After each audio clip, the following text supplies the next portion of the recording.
అమెరికాలో ట్రంప్కి షాక్ ఇచ్చింది అక్కడి యుఎస్ ట్రేడ్ కోర్ట్. ప్రపంచ దేశాలతో వాణిజ్యాన్ని నియంత్రించే అధికారం అధ్యక్షుడికి లేదు. ఇలా చేయటం రాజ్యాంగ విరుద్ధమే అవుతుందని మొట్టికాయలు వేసింది. దాంతో ట్రంప్ సర్కార్ ప్రపంచ దేశాలపై విధించిన ఎమర్జెన్సీ పవర్ టారిఫ్లను నిలిపివేసి కొత్త టారిఫ్లు విధిస్తారా చూడాలి. మరి కోర్టు తీర్పుతో స్టాక్ మార్కెట్లో కదలికలు మొదలయ్యాయి.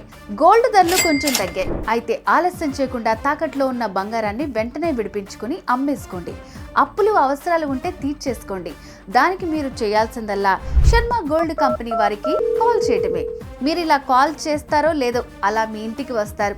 మీ వివరాలు అడిగి తెలుసుకుని వెళ్ళి తాకట్లో ఉన్న మీ బంగారాన్ని విడిపించి ఆ రోజు ఆన్లైన్ ధరకే కొనుగోలు చేసి మిగిలిన అమౌంట్ని మీకు ఇచ్చేస్తారు. మీ అత్యవసర పరిస్థితుల నుండి బయటపడేస్తారు. సో మీ తాకట్టు బంగారాన్ని విడిపించుకోవడానికి శర్మ గోల్డ్ కంపెనీ వారి నంబర్కి కాల్ చేయండి. శర్మ గోల్డ్ కంపెనీ మీ తాకట్టు బంగారానికి నిజమైన బయ్యర్.